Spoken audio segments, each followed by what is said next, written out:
In this video, I'm going to show you how to make exploding arrowheads. They can be made to fit almost any arrow, and they're the real deal. But let's not get ahead of ourselves. Stay tuned. Here is my obligatory disclaimer that this video is meant to entertain and to educate, and to demonstrate a concept, not to provide a tutorial or to encourage you to do the same. If you recreate anything shown in this video, you do so at your own risk. All that said, enjoy the video. I'm going to be making these out of cardstock, that way they don't throw any dangerous shrapnel. You can see all my stencils laid out, the main body, the base, some plastic casings with primers in them, the cone, the tie, and finally the crush safety. That's an optional piece that may require modification of the arrow, but I think it's a nice addition.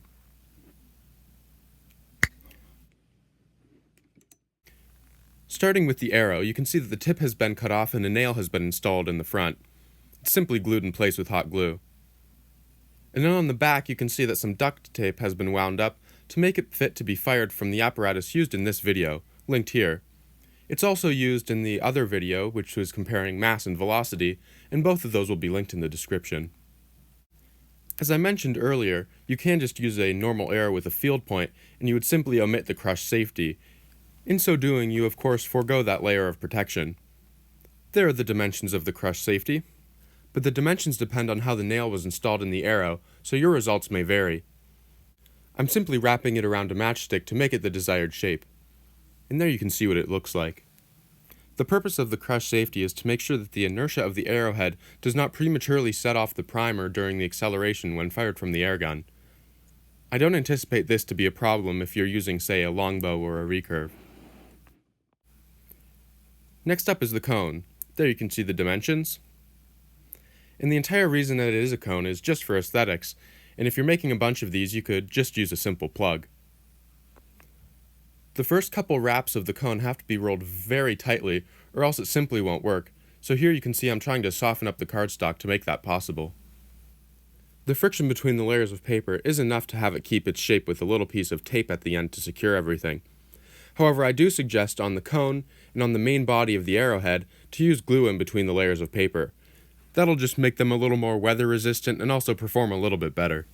Getting the taper to form a nice cone is actually a little bit painstaking, especially if you're making a bunch of these, so as I mentioned before, you could use a simple plug, or if you're feeling really lazy, just a little bit of hot glue to close off the end of the arrowhead. There you can see how I'm just using a little bit of tape to secure the cone, but I really do suggest using glue in between the layers, and I'll show you why later in the video. Next up is the base. There you can see the dimensions. As with all dimensions I give, your mileage may vary based on paper thickness, the arrow being used, and also the types of primers that are available to you. So better than strictly following my dimensions is to follow the concept. Here you can see that the arrow to be used is used directly as a former for the base. And also there is no need for glue here. The friction between the layers of paper is more than sufficient for this piece. And there's the finished base of the arrowhead, just secured with a little bit of tape. Next up is the main body. This is the part that's actually going to explode and that's going to hold the powder. You can see it's just a little bit shorter than the base and is wrapped around a small piece of tape that's wrapped around the arrow. This makes the inner diameter just a little bit larger than that of the base. And there's the finished main body, also just secured with tape. The final piece is the tie. You can see it's a 2x2 inch square. And it's simply wrapped around the base or the main body, they're both the same outer diameter, and secured with tape. Here's how it all goes together. First is the base, and you can see that it stops on the piece of tape that I used for forming the main body. You can see how the tip of the nail sits just a little bit proud of the base. And the speed of the arrow is going to cause that nail tip to strike the primer just like a firing pin would. But to make sure it doesn't do that prematurely, next up is the crush safety. This makes sure that there is a sufficient impact of the arrow before it would ever detonate the primer. There you can see how those two pieces work together, and I'm honestly kind of proud of this design. Next to go on is the tie, and you can see that 1 inch down the base I put a black dot to show how far down to push the tie. That ensures that about an inch is also engaged on the main body. And that's it for the inert parts. Next up is the warhead. Can I call it that? Probably not. We'll call it the charge. When all the pieces containing the charge are put together, it honestly pretty well resembles a rifle cartridge. Glue the cone or the plug into the main body of the arrowhead. And then next up is the primer. This is a pre-primed .38 caliber plastic case with a small pistol primer, and you can see that it fits in the main body perfectly. I'm not quite sure why these plastic cases even exist or what their practicality is. If somebody knows, please comment it below. But it's really great for this project because it means we don't have to be concerned with brass shrapnel. And since this is the first one I'm ever making, I'm just going to fire it blank with no charge inside just to see if it'll set off the primer. Here you can listen closely how the crush safety works.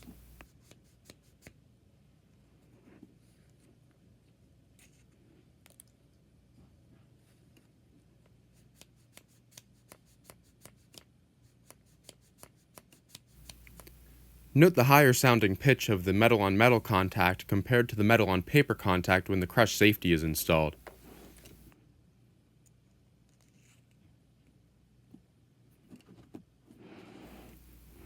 There you can see the reservoir that can be filled with whatever your heart desires,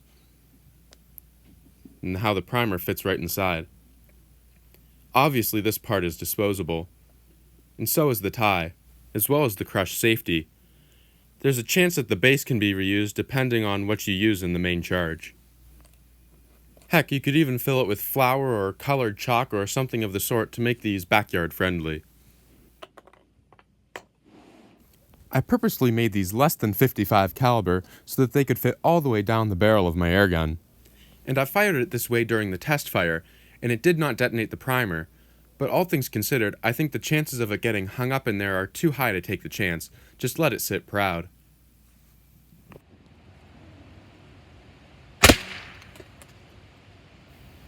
Besides hearing an audible report, you can see that there is plenty of good spark to get something else ignited here. And the primer alone should have enough power to at least partially disperse an inert powder to create a backyard-friendly visual display. Here you can see how everything looks after being fired. It's possible that that base could be reused, but that's the only piece. You can see that the crush safety performed exactly as intended, which I'm really happy to see. You can see that upon impact the cone was crushed and the friction between the layers was overcome. This is why I suggested using a little bit of glue in between the layers. And after just the primer went off, you can see how badly damaged that plastic is. Again, comment below if you know what these are used for.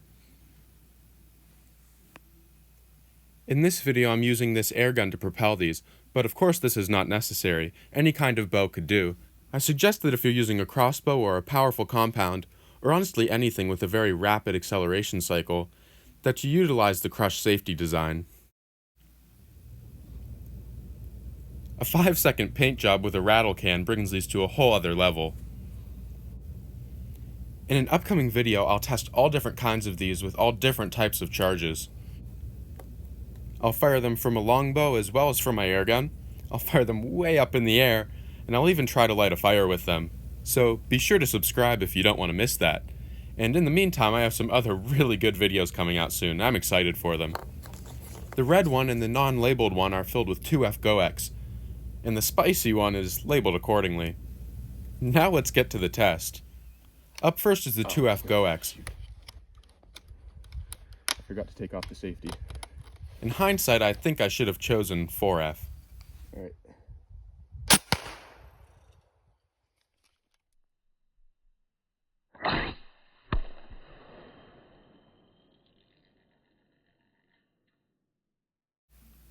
There's not a whole lot of damage downrange, but again, I should have chosen a better powder. Don't worry, there will be plenty of demonstration in that upcoming video. You can see that some debris was knocked off of the rotting stump. And that tip was really jammed in there. It took me like a full minute to get it out with my knife. Let's see what happens if you shoot a jug of water. Again, I really should have chosen 4F. And a non-glazed powder probably would have been better in this low-pressure application. You can see that by the time the arrow has struck the jug, the arrowhead is already fully lodged inside, and that is when ignition occurs. You can see the arrow pointing to the red piece of plastic casing. And there's a lot of unburned powder here. What's happening is the water is extinguishing the powder before it even gets a chance to burn. I'll try to address this in that later video.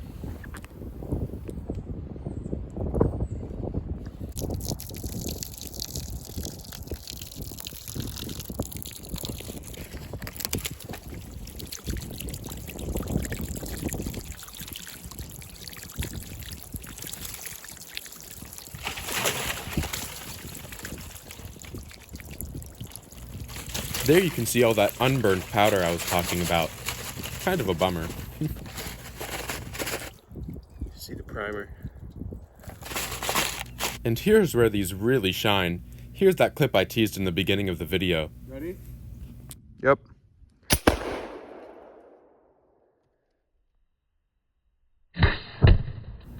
These are stupid loud in real life. The camera microphone mitigates the sound in an attempt to balance it out. You can see that my phone camera was completely deafened by the sound. You can see that this one was able to throw quite a few more chips off the rotting stump. You can see a little bit of paper left on the stump, but other than that, no serious damage.